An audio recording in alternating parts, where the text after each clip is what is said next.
Hello students, I welcome you all in the next video of आपकी अपनी पाठशाला. Students, today we will discuss about the physics of class 10th and the topic that we are going to discuss today is heating effect of electric current. Heating effect of electric current is very important students as far as board point of view is concerned और competitive exams की बात करें तो भी आपके पास questions जरूर आते हैं. तो बहुत ही important question जो आपका टॉपिक है तो ध्यान से करिएगा students. Heating effect of electric current. Heating effect of electric current.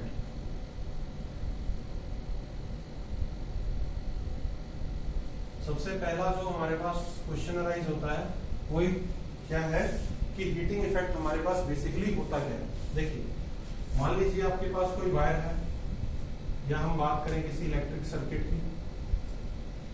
Electric circuit के थ्रू लेटमी से हमारे पास जो करंट पास करता है दैट इज आई. ठीक है, resistance is R. Okay, and जो टाइम लग रहा है हमारे पास वो कितना लग रहा है लेटमी से स्मॉल टी. ठीक है, तो देखिए हमारे को पता चला कि जब हमारे पास किसी भी कंडक्टर से या हमने किसी सर्किट से क्या पास करता है, करंट पास करता है, तो कुछ ना कुछ हीट उसके अंदर इवॉल्व होती है. ठीक है, या हम कहें कि हमारे पास वो कंडक्टर जो है वो क्या हो जाता है, हीट अप हो जाता है. बहुत सारे एग्जांपल्स है रियल लाइफ में, जैसे इलेक्ट्रिक आयरन, इलेक्ट्रिक फर्नेस. ठीक है, और आपके पास गीजर है, राइट, तो हीटर है आपके पास. ये सभी किसके एग्जांपल है, heating effect of electric current के. एक्चुअली में हो क्या रहा होता है कि जो आपके पास इलेक्ट्रिकल एनर्जी है, इलेक्ट्रिकल एनर्जी वो किस में कन्वर्ट हो जाती है आपके पास, heat energy. Heat energy appliance जो है वो कुछ समय बाद क्या हो जाता है, गर्म हो जाता है. आपने देखा होगा अगर आप बल्ब को टच करेंगे कुछ समय बाद तो क्या होता है, बल्ब बड़ा गर्म होता है. जब आप उसको ऑन करते हैं, स्विच को टच करके देखते हैं तो गर्म मिलता है आपको. सेम वे में जब आप हीटर की साइड जो लेयर है उसको टच करते हैं या ऊपर आप थोड़ा सा हाथ लेके आते हैं तो आपको क्या फील होता है, हीट फील होती है. तो बेसिकली हमारे पास इलेक्ट्रिक एनर्जी इसमें कन्वर्ट हो रही होती है हीट एनर्जी. तो ध्यान से देखिए आपको बुक्स में नहीं मिलेगा इलेक्ट्रिकल एनर्जी. सपोज यहाँ से और यहाँ पर हमारे पास क्या कर रहा है, करंट फ्लो कर रहा है और हीट क्या हो रही है, प्रोड्यूस हो रही है. अगर हीट प्रोड्यूस हुई तो एक्चुअल में वो हीट लॉस नहीं हुआ आपके पास, बिकॉज यहाँ से जितना करंट आपके पास पॉजिटिव टर्मिनल से नेगेटिव टर्मिनल पे जा रहा है, कुछ ना कुछ आपके पास in the form of heat energy क्या होगी, लॉस होगी. Is that clear. तो हमारे पास हीटिंग इफेक्ट में बेसिकली हमें पता चल जाता है कि एनर्जी जो है वो क्या हो रही है, लॉस हो रही है. तो इसके ऊपर अगर हम बात करें अप्लायंसेस की तो कौन कौन से अप्लायंसेस हैं, इलेक्ट्रिक बल्ब,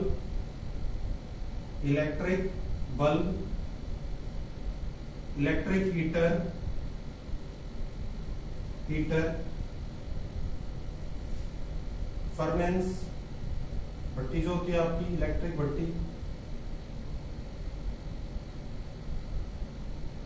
ठीक है, देन इलेक्ट्रिक फैन और भी बहुत सारे आपके पास क्या होते हैं, अप्लायंसेस.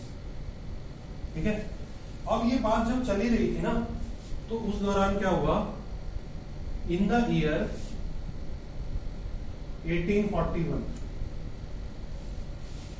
इन द ईयर 1841 हमारे पास साइंटिस्ट थे, नाम क्या था बेटे, James Prescott joule. James Prescott joule, जिनके नाम से हमारे पास यूनिट आई है एनर्जी की. एनर्जी और वर्क डन की यूनिट बोलते हैं ना, जूल. तो पूरा नाम क्या था, जेम्स प्रेस्कॉट जूल. ठीक है, प्यार से अपने हरियाणा के जो स्टूडेंट्स हैं जेपी जूल भी बोल देते हैं, लेकिन जेपी जूल जब बोलते हैं तो जेपी की फुल फॉर्म कुछ और ही बना देते हैं. तो आपको पता होना चाहिए कि फुल फॉर्म क्या थी, जेम्स प्रेस्कॉट जूल. ठीक है, इन्होंने एक लॉ दिया. ठीक है, उस लॉ को हम क्या बोलते हैं, जूल्स हीटिंग लॉ या जूल्स लॉ ऑफ हीटिंग. क्या बोला इन्होंने बोला if I is the current passing through the circuit through the circuit in time t and R is the resistance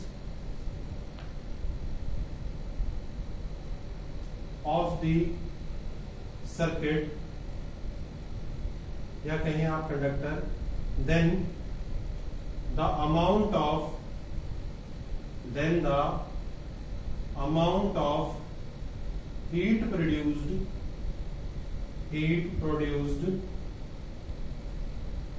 is given by H is proportional to I square RT. H is proportional to I square RT. इसी को हमने क्या बोला? Joules law of heating. Joules law of heating दिया किस मान्यवर ने था? James Prescott joule in the year 1841. बताया क्या कि हीट प्रोड्यूस होगी वो 3 फैक्टर पे डिपेंड करेगी. पहला factor current through the circuit, दूसरा रेजिस्टेंस और तीसरा हमारे पास time. Current, resistance and time तीनों के डायरेक्टली प्रोपोर्शनल है. तो करंट ज्यादा तो हीट ज्यादा प्रोड्यूस होगी, करंट का स्क्वायर है तो हीट और भी ज्यादा प्रोड्यूस होगी. रेजिस्टेंस अगर बढ़ेगा तो भी हीट प्रोड्यूस होगी. करंट की जो फ्लो है उसको अपोज कर रहा है तो ऑटोमेटिकली आपके पास क्या होगा? हीट प्रोड्यूस होगी. ज्यादा टाइम लगेगा तो हीट ऑटोमेटिकली ज्यादा प्रोड्यूस होगी. अब आपका क्वेश्चन ये हो सकता है, सर रेजिस्टेंस अगर ज्यादा हो गया, करंट का फ्लो हमारे पास क्या हुआ? कम हुआ, तो आप कह रहे हैं हीट प्रोड्यूस होगी. तो उस हिसाब से तो हीट हमारे लिए क्या हुई? नेगेटिव एक पोर्शन लेके आई. बिल्कुल सही बात है आपकी. अगर रेजिस्टेंस ज्यादा हुआ या हम कहें करंट ज्यादा हो गया या टाइम ज्यादा लग गया और हमारे पास इलेक्ट्रिक एनर्जी, मैंने आपको बोला किसमें कन्वर्ट हो जाएगी? हीट एनर्जी में कन्वर्ट हो जाएगी. इन दैट केस बेटा आपके पास ज्यादा हीट इवॉल्व होने से जो अप्लायंस है आपकी वो खराब हो सकती है. आपने देखा होगा ना, बल्ब फ्यूज हो जाता है. क्यों? करंट ज्यादा हो जाता है या रेजिस्टेंस ज्यादा हो जाता है या ज्यादा टाइम के लिए. इसलिए हमको बोला जाता है ना कि लंबे समय तक कोई इलेक्ट्रिक अप्लायंस है उसको ऑन ना छोड़े.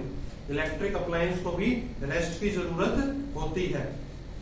करंट को कंट्रोल करने के लिए वोल्टेज लगाते हैं, एसी के वोल्टेज लगाते हैं आजकल, ठीक है. वीटेक की वोल्टेज लगाते हैं हम, माइक्रोटेक की वोल्टेज लगाते हैं. हमारे पास एक डिफरेंट वैरायटी, डिफरेंट रेंज की क्या आती है? वोल्टेजेस आती हैं. किस लिए? ताकि हम limited amount of AC supply कर सकें, अल्टरनेटिंग करंट सप्लाई कर सकें. इसलिए हीटिंग इफेक्ट का बहुत ही एक फिनोमिनल रोल है जिसको नेग्लेक्ट नहीं किया जा सकता. राइट? तो ये क्या है बेटा? Heating effect of electric current. चलिए पढ़ते हैं अबाउट इलेक्ट्रिकल एनर्जी. एनर्जी क्या होता है? इलेक्ट्रिकल एनर्जी के बारे में पढ़ते हैं हम. नोट्स बहुत अच्छे से बनाइएगा. जितने अच्छे नोट्स आपके होंगे उतने अच्छे से आप एग्जाम में परफॉर्म कर पाएंगे और उतने ही अच्छे आपके मार्क्स आएंगे. अगर आप नोट्स में टाइम पास करेंगे तो फिर आप एग्जाम में टाइम पास करेंगे एंड फॉर श्योर जो एग्जामिनर है वो फिर टाइम पास कर रहा होगा. ठीक है? तो आपको प्रॉब्लम होने वाली है. इसलिए make sure that your note should be proper, precise and point two concern. फालतू की बात नहीं लिखनी, प्रॉपर वही लिखना है जिसकी रिक्वायरमेंट है. इलेक्ट्रिकल एनर्जी देखिए क्या होता है. इलेक्ट्रिकल एनर्जी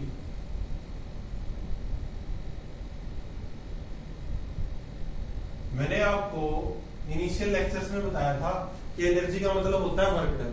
ठीक है? तो इलेक्ट्रिक एनर्जी की डेफिनेशन क्या होगी हमारे पास? The amount of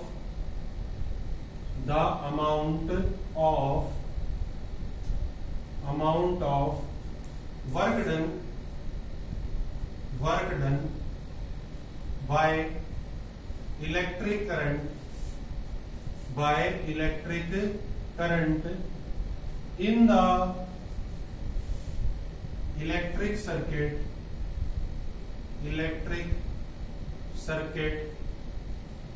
is known as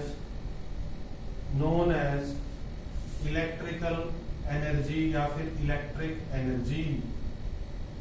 ठीक है, वर्क डन कहो या एनर्जी कहो, one and the same thing is there.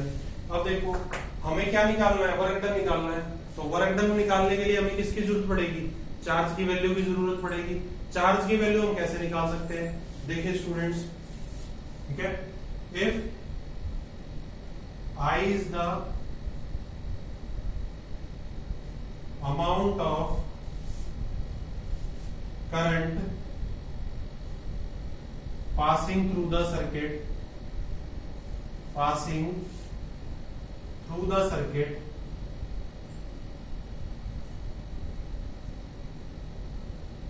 Q is the charge flowing through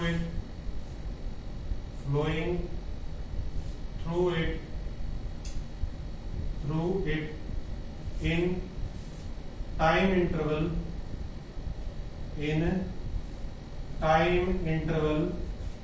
t, then देखिए बेटा I किसके इक्वल होगा, करंट क्या होता है, चार्ज पर यूनिट टाइम। तो यहां से सर क्या कह सकते हैं कि जो चार्ज होगा वो क्या होगा, current into time. Equation number 1 आ गई आपके पास। ठीक है, now if W is the amount of work done when Q charge is flowing through the circuit and V is the potential difference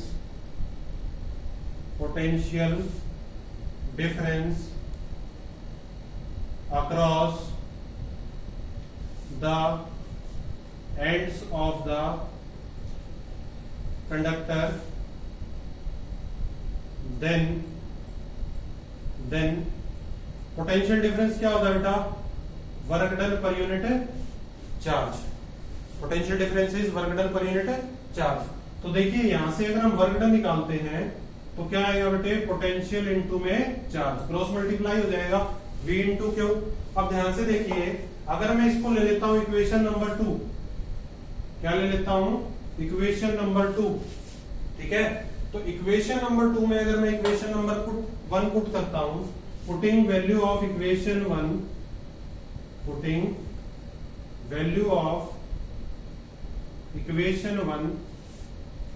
in equation 2, तो क्या होगा हमारे पास, देखिए वर्क डन क्या होगा बेटे, V क्या है, एज इट इज रखेंगे हम। Q की वैल्यू क्या है हमारे पास, IT, तो वर्क डन क्या आ गया बेटे, VIT। और ये जो वर्क डन है यही किसके इक्वल है, इलेक्ट्रिकल एनर्जी। तो वर्क डन इलेक्ट्रिकल एनर्जी को U से डिनोट आप नोट कर लीजिए, या फिर इलेक्ट्रिकल एनर्जी को आप किससे, H से आप डिनोट कर सकते हैं। U equal to W equal to VIT। ये क्या आ गई आपके पास, इलेक्ट्रिकल एनर्जी आ गई। ठीक है, अब कई बार क्वेश्चन क्या आ जाता है, हमारे को V, I और T की वैल्यू नहीं दी होती, इसकी जगह या तो R की वैल्यू दे देते हैं। डिफरेंट डोमेन्स में डिफरेंट क्वेश्चंस में हमारे पास डिफरेंट वैल्यूज आ जाती हैं। तो वो वैल्यूज कैसे हम टैकल करेंगे उसके बारे में देखते हैं। आप सभी ने students I hope Ohm's law पढ़ा होगा, जिन्होंने नहीं पढ़ा है वो प्रीवियस वीडियोस में जाके देखें ओम्स लॉ क्या होता है, क्या इफेक्ट है, क्या क्या कंडीशंस हैं। क्योंकि अगर आप पीछे वाला नहीं पढ़ेंगे तो आगे बढ़ने में आपको समस्या निश्चित तौर पे होगी। कैसे होगी, देखिए अब हमारे पास सर ने बोला बेटा work done is equal to energy is equal to VIT। ये बोल दिया, ठीक है। ऐसे कैसे बोल दिया इसको सर, थोड़ा सा अच्छा बनाओ ना, सुंदर सुंदर से, हाँ ऐसे, okay. Then from Ohm's law, from Ohm's law V equal to I R होता है। V इक्वल टू क्या होता है, आई आर। इसको ले लिया हमने, इक्वेशन नंबर 2 था ना वहां पे, 3 ले लो इसको, ये 2 हो गया, ये 3 ले लिया। V equal to I R equation 3 में पुट कर दो, ठीक है। तो putting V equals to I R in equation 3, अगर इक्वेशन 3 में V equal to I R put कर देते हैं, सो हमारे पास work done equal to energy will be equal to V की जगह आई आर पुट कर दिया, इनटू में I और इनटू में T, ठीक है। तो देखिए work done equal to U equal to I का क्या हो जाएगा, स्क्वायर, इनटू में R और इनटू में T, इक्वेशन नंबर 4, ठीक है। अब देखो ध्यान से, हमने किसकी वैल्यू पुट की थी, V की वैल्यू पुट की थी। अब की बार क्या करो, V equal to I R से I की वैल्यू पुट कर दो, इसकी वैल्यू पुट कर दो I की। Again from Ohm's law, again from Ohm's law, ठीक है। ओम्स लॉ से क्या करेंगे हम, V equal to I R होता है, बिल्कुल होता है। यहां से I क्या होगा, V by R. Equation number 5 put कर दो इक्वेशन नंबर 3 में दोबारा से, putting in equation number 3, putting in equation 3 में उठा के पुट कर दो। तो work done is equal to electrical energy equal to V as it is, I की जगह क्या पुट कर दिया, V बाई आर, इनटू में क्या हो गया, T।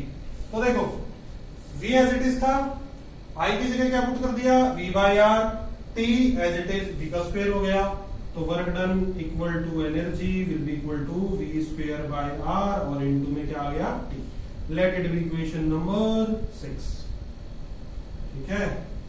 क्या ले लिया, इक्वेशन नंबर 6। और यहाँ पे हमारी बहुत ही सुंदर सी इक्वेशन नंबर 4 और इक्वेशन नंबर 3 तो थी। देखो बेटा, work done electrical energy, work done electrical energy, work done electrical energy, लेकिन तीनों में बातें कुछ हम अलग अलग कर रहे हैं। समराइज कर लेते हैं from equation 3, 4 and 6, 3, 4 and 6, from equation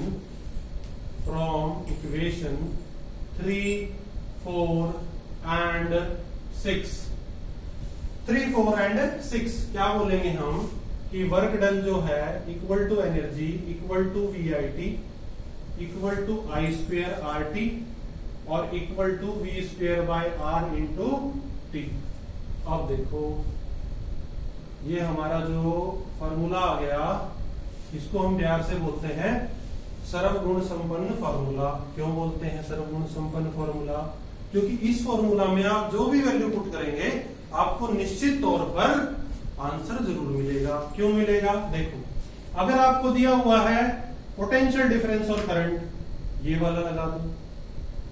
फिर बोलते हैं पोटेंशियल डिफरेंस नहीं देंगे, रेजिस्टेंस और करंट देंगे, ये वाला लगा दो। फिर कहते हैं कि आपको हम क्या नहीं देंगे, करंट ही नहीं देंगे, मत दो, पोटेंशियल और रेजिस्टेंस दोगे, ये वाला लगा देंगे। समय देना ही पड़ेगा, मजबूरी है। एग्जामिनर समय नहीं देगा, टाइम टी ले लेना, टी पुट कर देना। लेकिन कहने का तात्पर्य है आपका क्वेश्चन नहीं रुकेगा। बात समझ में आई, ठीक है। जिनको आई वेल एंड गुड, जिनको नहीं आई प्रीवियस लेक्चर्स देखें और फिर यहाँ आ जाए, बात निश्चित तौर पे समझ में आएगी। चलो, सर्वगुण संपन्न फार्मूला के बाद हम डिस्कस करते हैं electric power. Electric power, power हर किसी को अच्छी लगती है, लेकिन इलेक्ट्रिक पावर की जब बात करते हैं ना, क्वेश्चन आ जाता है तो बच्चे कहते हैं पावर से बचाओ। वैसे पावर हर किसी को चाहिए। चलो, इलेक्ट्रिकल पावर क्या होगा, तो देखो the rate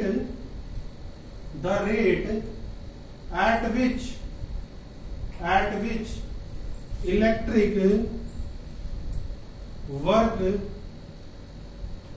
is done is called power, या हम कहें इलेक्ट्रिक पावर। उस रेट जिससे आपके पास क्या होता है, इलेक्ट्रिक वर्क किया जाता है, उसको आप क्या बोलेंगे, पावर बोलेंगे। और कुछ बुक्स में ये अकेली डेफिनेशन लिख के छोड़ देते हैं, तो बच्चा मार खा जाता है। बोला सर अभी अभी आपने बोला कि ये भाई साहब जो वर्क होते हैं ये एनर्जी के इक्वल होते हैं, तो हम क्या बोलेंगे, the rate at which electric energy is consumed or dissipated is called electric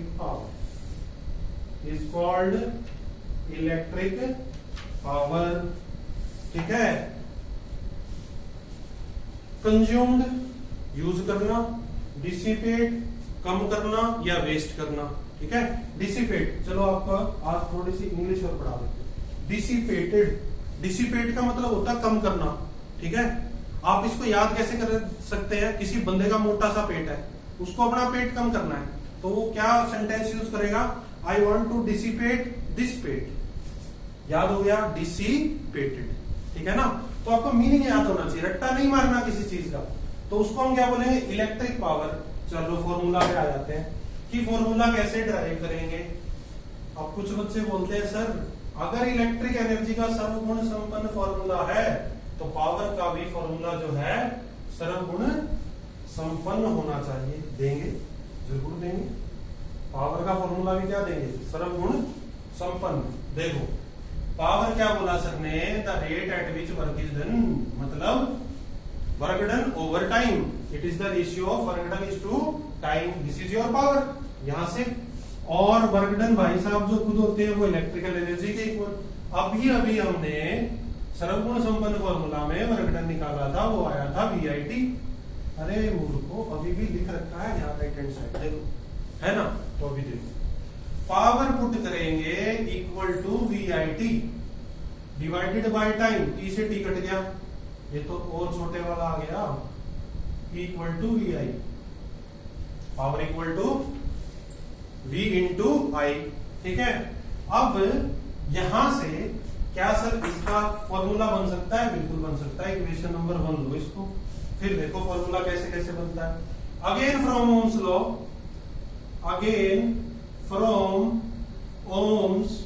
law, V होता है equal to IR, putting it in equation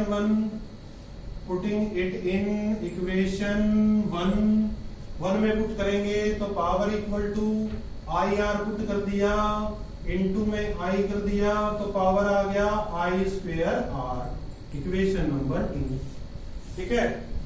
चलिए दोबारा से, जैसे इलेक्ट्रिकल एनर्जी में हमने एक बार V की वैल्यू पुट कर दी थी और दूसरी दफा I की वैल्यू पुट कर दी थी, तो again from Ohm's law V equal to IR, I equal to V by R, putting again in equation 1 में पुट कर दो, तो P इक्वल टू VI है ना, V को एज इट इज रखो, I की वैल्यू क्या है, V बाय R है, शाबाश। P किसके इक्वल आ गया, V square by R, equation number 3। देखो 1 2 3 तीनों किसकी वैल्यू है, पावर की। तो देखो P equal to V into I equal to I square R equal to V square by R, equal to V square by R, सर्वगुण संपन्न formula of power. अगर आपके पास पोटेंशियल डिफरेंस और करंट है, फर्स्ट को यूज कीजिए, current और रेजिस्टेंस है, सेकंड को यूज कीजिए, पोटेंशियल डिफरेंस और रेजिस्टेंस है, थर्ड को यूज कीजिए, लेकिन क्वेश्चन को अटेम्प्ट कीजिए। अब आप बात करेंगे सर पावर कर रहे हो, यूनिट भी बता दो। पावर की यूनिट होती है वॉट, और नाम भी बहुत अच्छा है। पावर की यूनिट क्या होती है, वॉट। आपने क्वेश्चन सॉल्व कर दिया तो आपके काम आ जाएगा वॉट, आप कंज्यूम कर लोगे, नहीं तो आपकी लग जाएगी वॉट। याद रखना, ठीक है। तो पावर की जो यूनिट होती है ना, यूनिट होती बेटे वॉट, और जिस हिसाब से आप लोग पढ़ रहे हो आपकी लगने वाली है, तो ध्यान दे। वॉट की बात करें तो 1 वॉट को मैं कैसे डिफाइन कर दूंगा? पोटेंशियल डिफरेंस अगर 1 वोल्ट है और करंट अगर 1 एम्पियर पास कर रहा है, कितना करंट पास कर रहा है? 1 एम्पियर, तो मेरे पास पावर कितनी हो जाएगी? 1 वॉट। Power is 1 what. तो कैसे डिफाइन करेंगे? Power is said to be, power is said to be 1 watt if 1 ampere of current, 1 ampere of current passes through the circuit, passes through the circuit, through the circuit, circuit against a potential difference of, against a potential difference of 1 volt. कितना potential difference? 1 volt. एक बार camera में check कर लेते हैं क्या हमारे diagram अच्छे आ रहे हैं। आंसर इज हमारे डायग्राम या हमारी जो डेफिनेशन है बहुत ही अच्छी आ रही है, और इतना अच्छा अगर हम पढ़ रहे हैं तो पावर यूनिट हम पढ़ चुके हैं क्या है? वॉट। 1 वॉट को हम डिफाइन भी कर चुके हैं, ठीक है।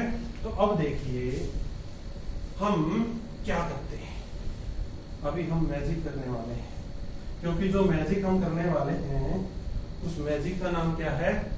Commercial unit of, commercial unit of electrical energy, electric energy, यही लिख देते हैं एनर्जी।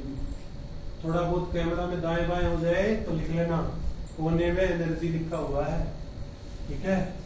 अब देखो commercial unit of electrical energy, energy की यूनिट आपको मैंने बताई थी जूल होती है, लेकिन कमर्शियल यूनिट जो होती है वो क्या होती है? देखो commercial unit of energy is kilowatt hour. क्या बोलते हैं? Kilowatt hour, kilowatt hour. और इसी को बोलते हैं बोटू। क्या बोलते हैं?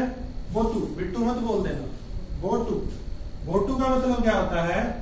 Board of trade unit, board of trade unit, वो यूनिट जिसके अंतर्गत व्यापार में इलेक्ट्रिकल एनर्जी का प्रयोग किया जाता है उसको बोलते हैं बोर्ड ऑफ ट्रेड यूनिट। और तीसरा नाम जो आपको नहीं बताएंगे टीचर, उसको बोलते हैं unit in brief, unit in brief. तीनों इसी के नाम है, किलोवाट आवर बोलो, बोटू बोलो, यूनिट इन ब्रीफ बोलो। तीनों में से लिखा आ जाए फिल इन द ब्लैंक्स, एक नंबर में पूछा जाए unit in brief is the unit of, आप बोलोगे इलेक्ट्रिकल एनर्जी। कौन सी यूनिट? कमर्शियल वाली यूनिट, सिंपल यूनिट जूल, ठीक है। किलोवाट आवर, किलोवाट आवर को डिफाइन करना है क्या? कर देते हैं। किलोवाट आवर को कैसे डिफाइन करेंगे? ठीक है, आप बोलेंगे electrical energy consumed, electrical energy, electrical energy, energy consumed when a electric appliance of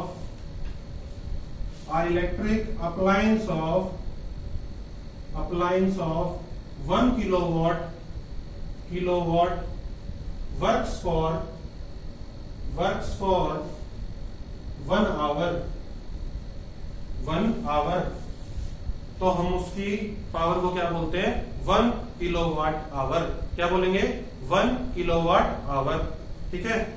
चलिए 1 किलोवाट आवर को अब आप बोलेंगे सर बड़ा जूल कर रहे थे, 1 किलोवाट आवर को जूल में बदल के दिखा दो। अभी बदल देते हैं, जस्ट अ सेकेंड। ये देखो कन्वर्जन ऑफ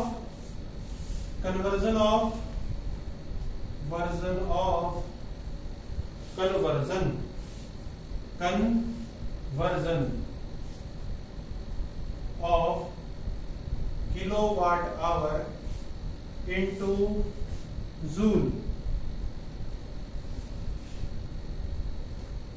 जूल कौन थे? James Prescott joule. कौन से साल में? 1841। देखो 1 किलोवाट आवर, सर बोलेंगे क्या होगा 1 किलोवाट इंटू में 1 आवर, 1 आवर, तो 1 किलोवाट किसके इक्वल होता है 1000 वॉट के इक्वल। 1 आवर किसके इक्वल होता है हमारे पास, 1 घंटे में 60 मिनट होती है और 60 सेकंड होती है हर 1 मिनट में। अगर आपको नहीं पता 1 घंटे में 3600 सेकंड होती है तो आपको 10वीं में होने का कोई अधिकार नहीं है।